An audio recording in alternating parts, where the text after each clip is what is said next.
What's going on, guys, and welcome back to my fourth video of the day. We have the final power rankings of the 2022-23 season. And the way this works, it's a little different than the rest of the power rankings if you've seen. So the way the last power rankings of the season works, if you need a recap, if you want a bit more of an understanding, I suggest you go watch last year's power rankings, I guess, even though it would have no relevance, or just watch this one as I explain it. But essentially, there's two different numbers we have three different numbers on the board. You have the spot where each team finished, because I automatically put it so that whatever happened before doesn't matter. But wherever they finished in the standings, 1 through 32, that's where they are. The number up here on the board is how many spots they are removed from where they started the season, where I had them predicted at the start of the season. So like Edmonton, who I had at 1 to start the season, they could be where they finished in the standings. For example, they finished 6th in the standings, so they were down 5 spots from here. But also, last power rankings are taken into consideration as well, as the numbers are down there that you can't see. As you can see, like Boston has a dash right there, it shows that they're in the same spot. But like there's a Rangers one here that says down 1. That means they're down 1 spot from last power rankings as per usual. So we'll start at the bottom as per usual. Along with that, down 2 spots from where they were in the last power rankings, and down 6 spots from where I had them predicted at the start of the season. The Anaheim Ducks finished last in the league this year, and I didn't see this coming. I knew they weren't going to be great, but wow. When you bring in Ryan Strome and Frank Vetrano and John Klingberg, who's no longer a member of the Ducks, he's now with Minnesota, and you still have John Gibson in net, and you think things are going to be decent, along with Zegras, and after you got rid of Milano, and you think things are going to be okay. Finishing dead last was not on my radar for the Anaheim Ducks. I expected this to be maybe Columbus, Arizona, San Jose, Philadelphia. Anaheim, as I said, is 6 spots down. I predicted them to be 1, 2, 3, 4, 5, 6, 26th. Not exactly last. Now, in the same spot from where they were in the last power rankings, and down 15 spots from where I predicted them, I predicted this team to be in the playoffs this year as the last team in. The Columbus Blue Jackets. With Johnny Gaudreau and Patrick Laine signed and locked up, trading away Oliver Bjorkstrand to Seattle for cap space, having young guys in Kent Johnson, Cole Sillinger, among others as well, Adam Boqvist on defense, Andrew Peeke, Korpisalo and Merzlikins in net. Korpisalo's now gone, and everything just fell apart. Injuries plagued Columbus, and just kind of everything just fell apart. That's kind of what happened there. Up 2 spots from where they from my last power rankings, and up 1 spot from where I predicted them. The Chicago Blackhawks at 30. I predicted them at 31 at the start of the year, and just about exactly where I expected them to be. I honestly expected them to be worse than what their record shows, as we discussed earlier today and yesterday. But yeah, that was it was a bad year. And definitely the worst year that I've ever watched of the Hawks. It's not even close. But hopefully things will start getting better from here, as hopefully they get one of those top picks, and they win. If even better, they win the lottery. Now, staying in the same spot they were at the end of the power rankings from the trade deadline, and where I predicted them at the start of the season, 29th is San Jose. They moved nada in the last power rankings, nor from where they were at the start of the season. So San Jose is the one of 4 teams on the board that has not moved since last power rankings, and one of 2 teams that is in the exact same spot I predicted them at the start of the year. So yeah, San Jose, not much the word rebuild really hasn't been used, even though that's what they need. Bedard would really help them go a long way if they won the lottery. Yeah, San Jose, kind of a predictable year for what was going to happen to them. I'm not sure. Of course, Erik Karlsson hits 100 points still, because he's him, I guess. But, wow. Now, down 1 spot from last power rankings, and down 1 spot from where I had them at the start of the year, Montreal Canadiens at 28th. If they win the lottery again, I will for sure be upset. You've already won 1, you don't need another. I know the league's better when the league, everyone likes it better when Montreal's good. But, I mean, I do too, but still, 2 lotteries, giving Bedard to Montreal, they have had enough great players. There's no reason they should have them. But, yeah. So, Montreal, sirens going off in my town. That scared me for a second. That means it's going to be raining soon, which means there might be a pause later in the video, but we'll see. So Montreal, if they win the lottery again, they're kind of set because Slafkovsky and then Bedard, and you've already got Suzuki and Caulfield. Got some like Harvey Pinard who came in this year and did pretty well. And the one issue, the issue I can see on this team being goaltending and defense. Those are two positions I think they need to work on, and we'll see if they get solved this offseason. And moving down one spot from where I had them in the last power rankings, and moving up 5 spots from where I had them at the end of the season, or at the start of the season, the Arizona Coyotes, who I predicted to finish last, were a lot better than last. They weren't. They were pretty good when they played at home. They were not good at all when they played on the road. But at home, this team was over a 500 team. I can only just play that in the Mullet Arena. The first season of Mullet Arena, I think, was a huge success. However, the Tempe project, we'll see how long this goes, if this lawsuit goes anywhere. But preferably, you want that Tempe Arena up as soon as possible. And they have all these people complaining, like, move the team, move the team, move the team. To those who want to move the Arizona Coyotes, I don't understand you. I don't get why you wouldn't want to keep trying a market that to grow the game in. The Coyotes showed they can support a market during that 2012 playoff run. That was a packed stands when that was happening. And I just don't get it. I really don't get why you'd want to move a team. It's kind of like, or like even like contraction. Like people mention contraction, people mention moving. I'm all for expansion. I am fully pro expansion. Get as many teams in this league as possible. Bring in all the chaos. If we can go 36, 40, 48 teams like you can in NHL 23, like, I would love to have that many teams in the league. I just want to keep expanding the game because that'd be the coolest thing. Get a team in Quebec City anyway. Get a team in Hamilton. Get a team in another team in Atlanta. Get a team in Houston. Get teams in Milwaukee. Anywhere. Everywhere. Literally. Just everywhere would be great.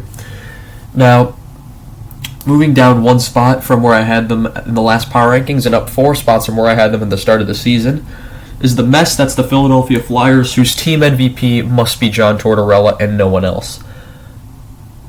I don't know what Philly's going to do, but like, as Danny Briere, the new interim GM, said, one of my favorite players when I was younger, Briere has come out and said the word rebuild, unlike Chuck Fletcher, and it's about time Chuck Fletcher's gone. That's all I can say about Philly. There's really nothing much to say about Philly. They were a mess. Konechny at least had 30 goals, but like, failed to trade Van Riemsdyk. Ellis deal exists. Everything that's over the last 2 years has just been a mess in Philadelphia. Now, moving down 6 spots from where I had them at the start of this season, and moving down 2 spots from where I had them from the last power rankings, we have Detroit at 25. It's supposed to be a coming out year for Detroit, and with Detroit, you either get 2 teams. You either get one that's going to kick ass, or you get one that's going to suck ass. I debated whether or not I should say that word, but I think one ass isn't going to hurt anyone. Maybe I've said it 3 times now. But yeah, Detroit, we're supposed to be getting better, and they're about in the same exact spot they were last season, to be fair. They're 7th in the division. They were 6th in the division last year. If anything, they went backwards, and with Buffalo and Ottawa getting better, and with Toronto still on the top, with Boston's rejuvenated season, Tampa's going to be good, Montreal's going to get better. This is not where Detroit wants to be. Now, moving down 2 spots from where they were in the last power rankings, and down 6 spots from where I had them finishing the season, is Washington. Washington, I didn't think they were going to make the playoffs, and I didn't. It's about where I expected them to be. Just teams did better than them, to be fair. They didn't really. They sold at the deadline, but they also gained. They got younger with guys like Rasmus Sandin coming into the lineup. They traded Gustafsson to Toronto. They got a first-round pick in that they traded a first-round pick in that deal. It was Sandin and for Gustafsson in a first. But they also gave away guys like my brain just shut off right there. No, that's not the right team. I genuinely can't think of anything right now. My brain just kind of shut off. But Washington, this could be the start of a bit of a dark time, because it's one thing when you're missing the playoffs. It's another thing when you're missing the playoffs with one of the greatest goal scorers of all time, and if he's going to want to stay there, along with Kuznetsov apparently wanting out, Backstrom's getting older, Oshie's getting older, their core is getting older, and this was it's going to be a dark time when Washington finally admits that they need to end things, and they already parted ways with the Laviolette. So they'll be having a new coach next year, which we'll see if that'll change anything, but we'll see. And moving up one spot from where they were last power rankings, and 11 spots from moving down 11 spots from where I had them at the start of the season. St. Louis, and St. Louis was an odd team because they sold off guys like O'Reilly, Achari. Who's that guy? My brain shut off again. I genuinely lost all. What the heck? All of a sudden, I can't remember any of the trade deadline. But yeah, guys like O'Reilly, Achari, Barbashev, he was another one, among others as well. St. Louis, but they also were in on guys like Timo Meier, so this could be one of these teams that has caught themselves in refall and could possibly do a quick retool and get right back in the mix next year. It was definitely an off year for St. Louis, and with the lineup they have, I think they have the potential to get back.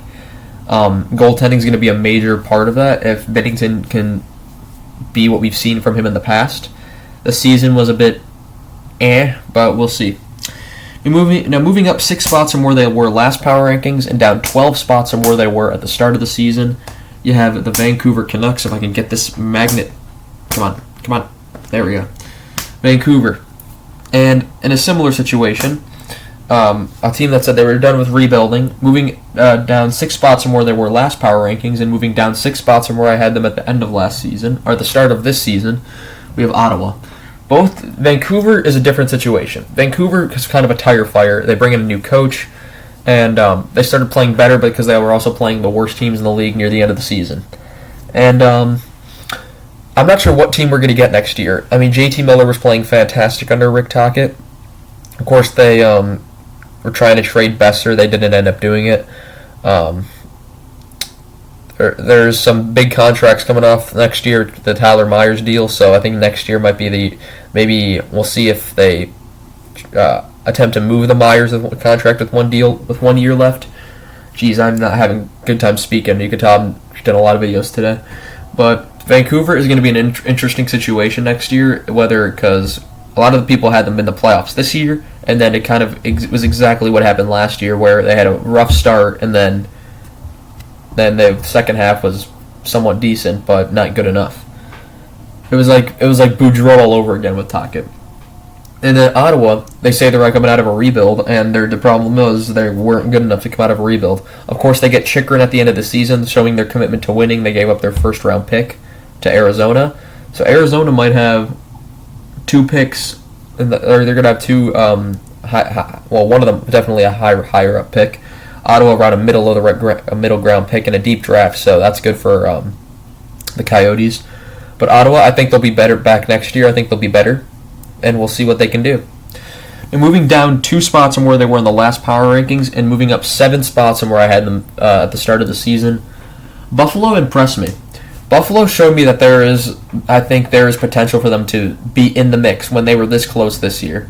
Devin Levi coming in at the end of the year and kind of taking the reins from Craig Anderson, who is retiring. That's got to be a career video for later on this year. But if he is for sure retiring, that'll be a summer career video, because he was a Blackhawk and got to do all the career videos with the Blackhawks. And but yeah, so Buffalo, Tage Thompson is the real deal. Jeff Skinner is finally playing up to that $9 million contract. We'll see. A Poso deal is finally coming off the books, so that kind of frees up even more cap space.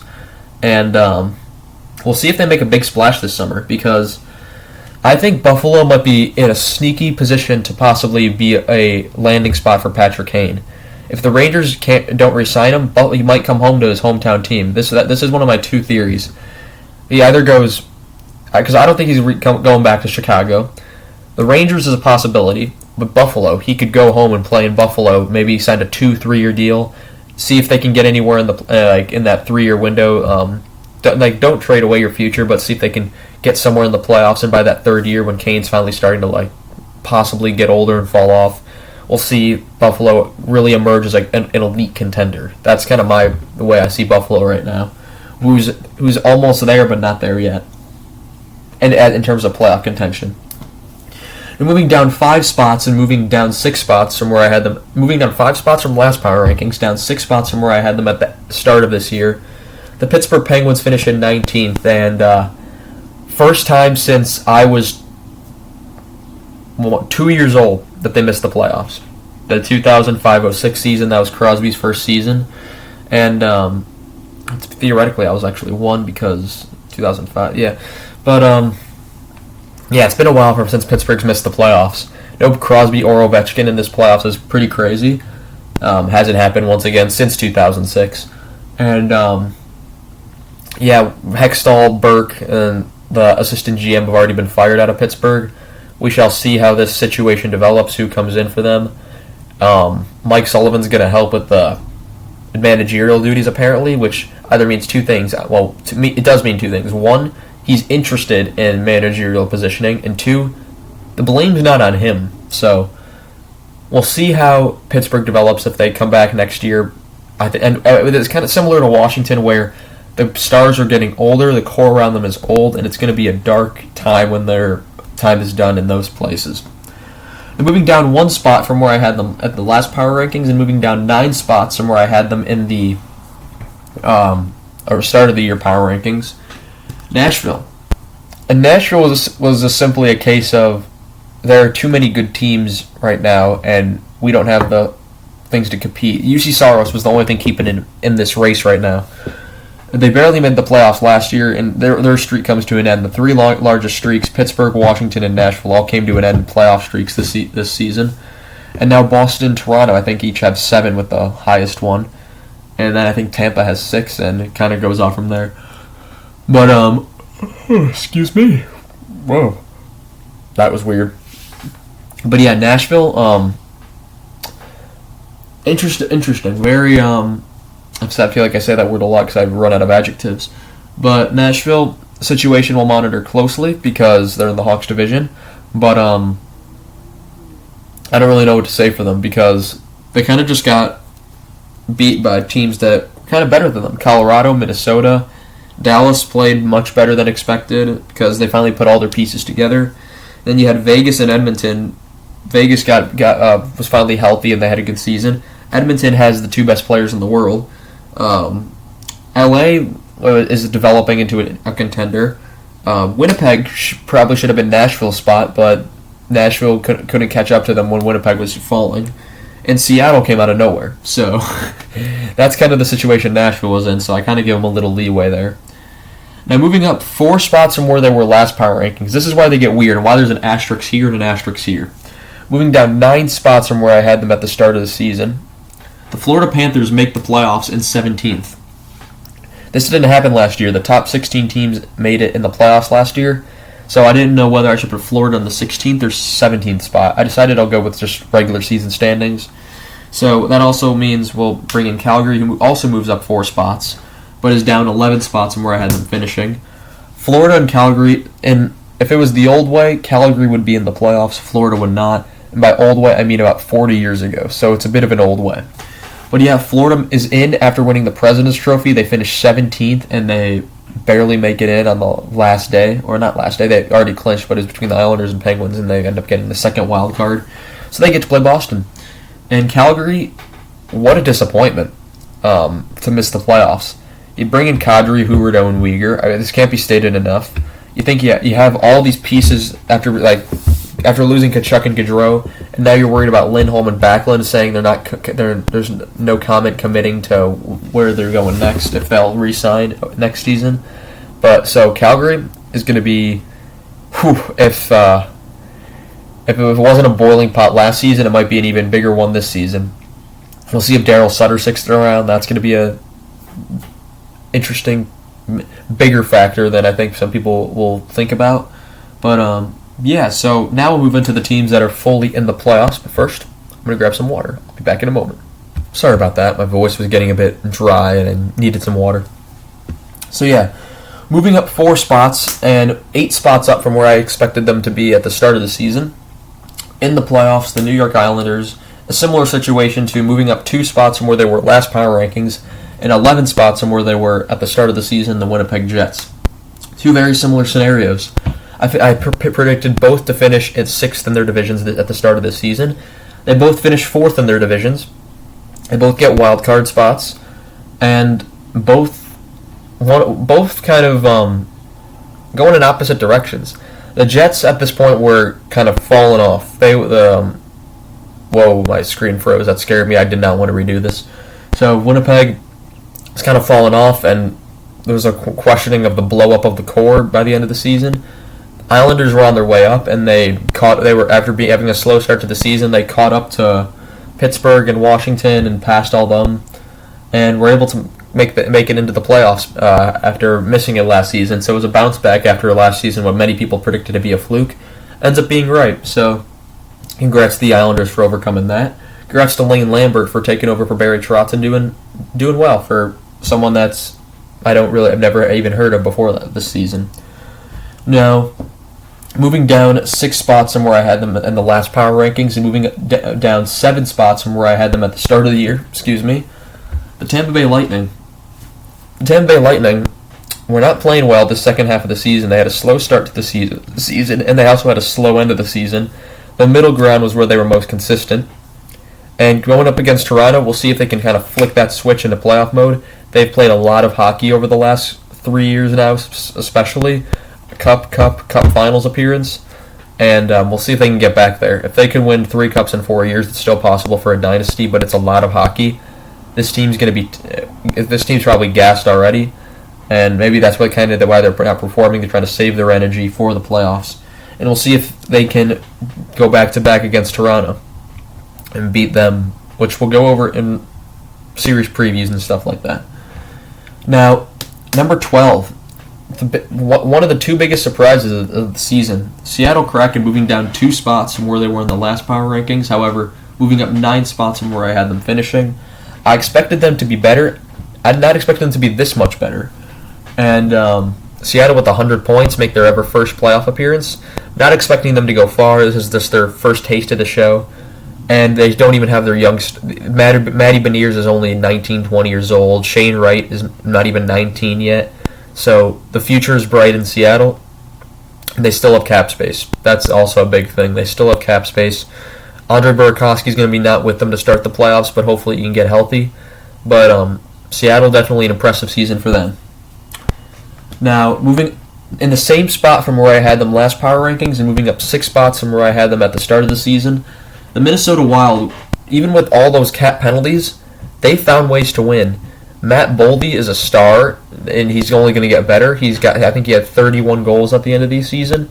Kaprizov was hurt, but now I think he's going to get ready to come back, so hopefully he'll be healthy for this series against Dallas coming up. Zuccarello's getting older up there, so hopefully he still has some juice left to go on at least one more run this season. Hartman's return. You got 2 goaltenders in Gustafsson and Fleury who can take you through the playoffs. The defense is solidified with Spurgeon, Dumba, Merrill, Klingberg. Kulikov was Pittsburgh's guy, I just remembered now because he was in Anaheim as well. And so we'll see if Minnesota can finally get out of the first round for the first time since 2015. And it's going to be hard against Dallas. Now moving up 3 spots from where I had them last season, or 3 spots from where I had them last power rankings, and 1 spot from where I had them at the start of the season. The LA Kings, although I swear I never saw this team win a game except against the Hawks twice. They are in 10th during the regular season. They are a top 10 team in the NHL, and I don't know how, but this team manages to put all the pieces together. And after not getting Chychrun, they go out and get Gavrikov. They trade Jonathan Quick to piss off everyone. And Quick ends up going to a team that we'll talk about in a minute. But LA, they're playing Edmonton again in the first round. So of all the teams, so there's going to be a few free matches in the first round that I think about. You got Toronto and Tampa. You got LA and Edmonton. Of course, Carolina and the Islanders played each other in 2019. And I was going to say Boston, Florida played each other and won 96, but that wasn't recent. And and Dallas, Minnesota, I think 2014 that happened. No, not 2016? I don't remember. But LA moving up 1 spot. We'll see if they can get past Edmonton this time around. However, it's not my pick. And moving down one spot from where I had them in the last power rankings and down 6 spots from where I had them at the start of the season, the New York Rangers go out and get Patrick Kane and Vladimir Tarasenko and are a big favorite after going to the conference finals last season to make it to the Stanley Cup final. And it's a team that I can now support because Patrick Kane's on that team. And, of course, they go out, they bring back their depth piece from last season, Tyler Mott. And this team is suited up for another run. They got a bunch of talent on the team. Voice crack there. They have a good defense. And, of course, you have Igor Shesterkin and veteran goaltender Yaroslav Halak. Forgot to mention that about the Islanders. Sorokin's going to be key for them. Shesterkin and Sorokin, those Russian goalies. When the top 3 goalies in the league are Russian, Vasilevsky, Sorokin, and Shesterkin, Russia's putting out some good goalies. Now, moving down 2 spots from where I had them at the end of at the last power rankings. Jeez, you can tell I'm getting tired. And moving up 13 spots from where I had them at the start of the season, Dallas did what we've been waiting them to live up to their potential this entire time. They are finally doing it. They haven't done this since 2016, and that's before they even had a bunch of their young stars. That was when Ben and Sagan were the stars. Now you have the perfect timing of the old guard, who's not necessarily old yet, so they could still be good, along with the new blood, we'll get into. So you got Ben, Sagan, those guys. You have Robertson, Hintz, Heiskanen. Of course, Klingberg's moved on. He was part of the old guard, but Dallas is looking fantastic for the future right now. If they can possibly be a surprise team for this playoffs, and I wouldn't be surprised. I've seen a lot of people taking Minnesota over them, and I've honestly been a little surprised by that, which makes me see Dallas as a bit of an under-the-radar team. And they almost won the Central Division. Colorado won it on the last game of the season, so don't forget that. Now, moving up 2 spots from where they were last power rankings, and in the same spot from where I had them at the start of the season, the Colorado Avalanche. The defending Stanley Cup champions are trying to go back-to-back, and they will be without Gabriel Landeskog for this entire playoff run. Their captain will not be here, similar to the 2020 bubble where Steven Stamkos did not play for the Tampa Bay Lightning except for 5 minutes in Game 3 against Dallas, in which he scored a goal in that time period, which was incredible to begin with. But the Colorado Avalanche, looking to go back-to-back, still as dangerous as ever, 109 points on the season. Still a dangerous team even without Landeskog, that's for sure. He's barely played this season. I'm not sure if he has played this season. Now, moving up 6 spots from where I had them last power rankings and down 5 spots from where I had them at the start of the season, my pick to win the President's Trophy, the Edmonton Oilers, still one of my favorites to win the Stanley Cup. McDavid, unbelievable year, 153 points. Draisaitl, 120-plus points. McDavid, 64 goals. Draisaitl, 52 goals. Nugent Hopkins, 100-point season. Stuart Skinner coming out and playing excellent. We're not going to talk about Jack Campbell. And, of course, bringing in Matthias Ekholm at the deadline is looking to be a big success for Ken Holland and the Oilers right now. If Edmonton, by chance, wins this cup, I'll give Ken Holland credit. He's done what I don't think a lot of people expected him to do, and that's be a good general manager at Edmonton. I think he's taken a lot of flack for some of the things that I think were not as bad as people are making them out to be. But if Holland wins this Stanley Cup, it'll definitely raise his reputation a bit because he went out and made moves like trading out Tyson Barrie for Ekholm, even though I think Barrie was the wrong defenseman to move. But it could have been the way that Nashville wouldn't have accepted any other defenseman. So Edmonton at 6th. Now, another very under-the-radar team, moving down 2 spots from where I had them last power rankings, moving up 11 spots from where I had them at the start of the season, Vegas. I have heard no one talk about the Vegas Golden Knights. I've had people saying Winnipeg's going to beat them, and this team won the conference. No one has talked about Vegas whatsoever, and it's kind of strange because Vegas was like everything before this year. This is the first time I think Vegas hasn't been in the news since, 2018 was their expansion year, 19 was the controversial call, 2020 was the year they got Leonard at the deadline, they went all the way to the conference final. Then 2021, Fleury wins the Vezina, and then he gets traded to Chicago. 2022, they missed the playoffs for the first time because of all these injuries. And this year, there's just been nothing about Vegas, and it's very strange. Of course, they're the team they're my second favorite team. So, of course, Chicago 1, Vegas 2. So Vegas is going to be my favorite team that's in the playoffs. I will be rooting for. However, brackets will make me possibly change my mind. We'll see how Vegas fares in my bracket once we get there. Moving up one spot from where I had them in the last power rankings and moving down 2 spots from where I had them at the start of the season, the Toronto Maple Leafs. Will they get past the first round? Will they get past the second round? Will they make it even? Will they make it to Game 7 again in the first round? If it goes to Game 7, which I have it doing, I will give a little sneak peek there. I'm not going to say who I think wins the series yet, but I will say I do think Toronto has a chance of getting into another Game 7 here. And it's all about the first round. If Kyle Dubas doesn't get this team out of the first round this time, I don't know what happens. I don't know what happens to Matthews if he even resigns now. It's gonna be nuts if Toronto doesn't win this in the first round this year. No matter what, if you pick them or not, it's gonna be a hell of a summer for them. Moving up 1 spot from where I had them in the last power rankings, moving up 2 spots, maybe moving up 21 spots from where I had them in the power rankings at the start of the season. Congratulations to the New Jersey Devils for making the biggest turnaround that I've ever seen in my lifetime. And I mean, besides the St. Louis Blues of 2019, which went from blast to cup, but wow, who saw this coming? From the fire Lindy chants in Game 1 to the sorry Lindy chants in Game 5, 6, 7, 8.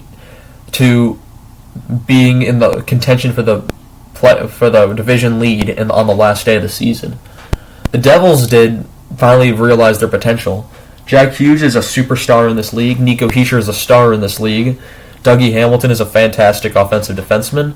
And their depth and overall goals, you got Timo Meier coming in and playing well, having a 40-goal season, although most of them were with San Jose. Wow, this New Jersey team has impressed me. The one thing they do lack is playoff experience. We'll see that this will be a good opportunity to get some of that for their young guys. Hischier and Bratt were 2 of the guys that were with them the last time they were in the playoffs in 2018, and that was when they were beaten in 5. That was also when Taylor Hall won the Hart with them. So it's been a while since then, and it's a completely different team around it, so we'll see how New Jersey fares against the Rangers this season. Now, in the same spot from where they were in the last power rankings for both of these teams, moving up 2 spots from where I had them at the start of the season, the Carolina Hurricanes. And number 1, moving up 19 spots, no one saw this coming, the Boston Bruins. 65, 12, and 5, that's all I need to say for Boston. Incredible season, unbelievable season. That's never going to happen in my lifetime again. Carolina, consistently good as always. Will they be able to get past the second round this season? And will they be able to win a game on the road this playoffs? If you remember last playoffs, they won every single game at home until Game 7 of the second round, and they lost every single game on the road. That cannot happen this year if they want to make it past the second round. But that's going to be all I have for you guys in this video. I'm going to take a little break because my voice is tired, and now I basically have 8 playoff reviews and a predictions video to get out by Monday. So, maybe by Tuesday, depends on the games that are played. But I want to thank you guys so much for watching this video if you made it all the way through. Leave your comments down below on who you thought had a surprising season and who had a underwhelming season. Thank you guys so much for watching, and I shall see you guys in the next one. Goodbye.